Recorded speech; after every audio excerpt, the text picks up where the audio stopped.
Assalamualaikum warahmatullahi wabarakatuh. Perkenalkan, nama saya Firda Vidya Lestari dengan NPM 2018 Baik, di sini saya akan mempresentasikan tentang kesetaraan gender. Kesetaraan gender menurut Robert Ham sebenarnya lahir dari pemberontakan kaum perempuan di negara-negara barat akibat penindasan yang dialami mereka selama berabad-abad, sejak zaman Yunani, Romawi, abad pertengahan atau The Middle Ages, dan bahkan pada abad pencerahan sekalipun. Barat menganggap wanita sebagai makhluk inferior, wanita yang cacat dan sumber dari segala kejahatan atau dosa. Hal ini pun kemudian memunculkan gerakan perempuan barat menuntut hak dan kesetaraan perempuan dalam bidang ekonomi dan politik yang pada akhirnya dikenal dengan sebutan feminis. Kelahiran feminisme dibagi menjadi 3 gelombang, yakni feminisme gelombang pertama yang dimulai dari publikasi. Menurut Mary Wollstonecraft berjudul Vindication of the Rights of Women pada tahun 1972 yang menganggap kerusakan psikologis dan ekonomi yang dialami perempuan disebabkan oleh ketergantungan ekonomi pada laki-laki dan peminggiran perempuan dari ruang publik. Setelah itu muncul feminisme gelombang kedua dengan doktrinnya yang memandang perbedaan gender dan sengaja diciptakan untuk memperkuat penindasan terhadap perempuan. Pada gelombang kedua inilah dimulai gugatan perempuan terhadap institusi pernikahan, keibuan atau motherhood, hubungan lawan jenis, heterosexual relationship, dan secara radikal mereka berusaha mengubah setiap aspek dari kehidupan pribadi dan politik. Terakhir adalah feminisme gelombang ketiga yang lebih menekankan kepada keragaman atau diversity sebagai contoh ketertindasan kaum perempuan heteroseksual yang dianggap berbeda dengan ketertindasan yang dialami kaum lesbi dan sebagainya. Baik, di sini saya akan menjelaskan tentang karakteristik klien.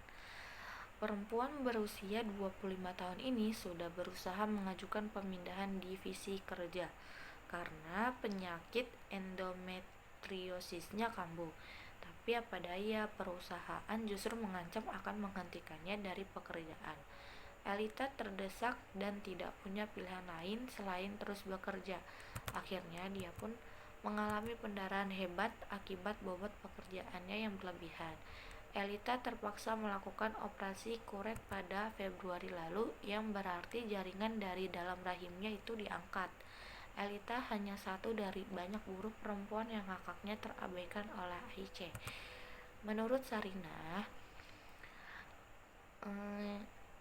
yang mewakili Serikat Buruh AIC menyatakan bahwa sejak tahun 2019 hingga saat ini sudah terdapat 15 kasus keguguran dan 6 kasus bayi yang dilahirkan dalam kondisi tak bernyawa dialami oleh buruh perempuan AIC. Pihak AIC telah membantah tuduhan tersebut.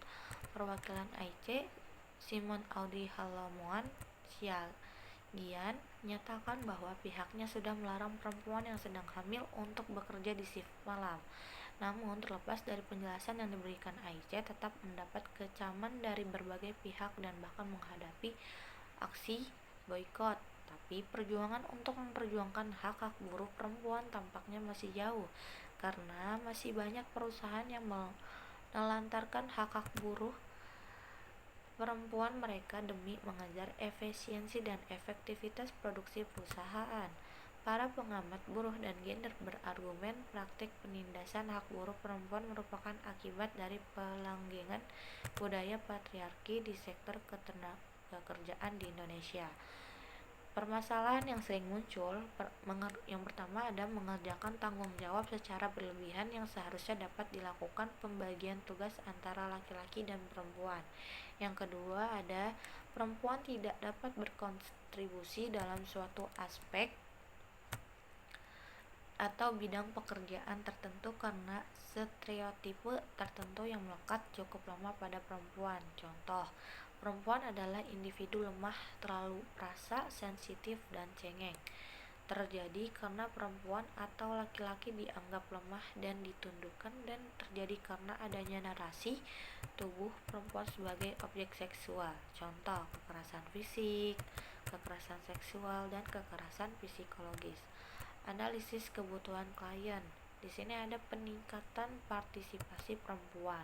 Yang kedua, penghapusan segala bentuk kekerasan terhadap perempuan.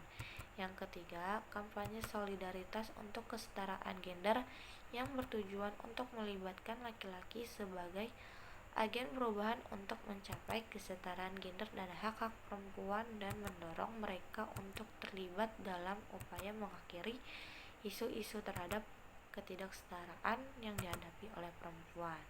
Potensi yang harus bisa dikembangkan. Hal ini penting karena dengan diberikan akses yang mudah, maka perempuan memiliki tempat yang sama untuk bisa meningkatkan kompetensi yang ada pada dirinya. Ini menunjukkan bahwa perempuan dan laki-laki memiliki ruang yang sama untuk bisa berpartisipasi. Tentunya perlu adanya perubahan mindset yang dilakukan oleh masyarakat sekitar yang masih menganggap perempuan itu sangat lemah dan hanya mengurus domestik, sedangkan laki-laki berurusan pada publik. Layanan bimbingan dan konseling yang tepat untuk diberikan yaitu untuk layanan guna menunjang kebutuhan dan meningkatkan potensi perkembangannya sebagai berikut. Bagi klien yang mengalami kekerasan perlu menjalani terapi kognitif dan belajar untuk berperilaku asertif. Selain itu, klien juga dapat meminta bantuan pada LSM yang menangani kasus-kasus kekerasan pada perempuan agar mendapat perlindungan. Kesimpulan, di Indonesia, isu kesetaraan gender akhir-akhir ini menjadi isu yang tidak ada habisnya dan masih berusaha terus diperjuangkan baik di tingkat eksekutif maupun legislatif. Permasalahan tentang kesetaraan gender ini mencakup substantif, pemahaman tentang kebijakan, perspektif gender itu sendiri. Oleh karenanya, gerakan gender kemudian menjadi arus utama di negara-negara berkembang, termasuk di Indonesia. Dalam proses demokratisasi, persoalan partisipasi politik perempuan yang lebih besar, representasi dan persoalan akuntabilitas menjadi persyaratan mutlak bagi terwujudnya demokrasi yang lebih bermakna di Indonesia.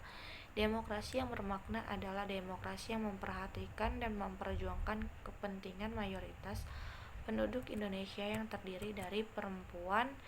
Ide bahwa politik bukan wilayah bagi perempuan adalah ide selalu didengungkan selama berabad-abad dan ternyata memang sangat efektif untuk membatasi perempuan untuk tidak memasuki wilayah ini.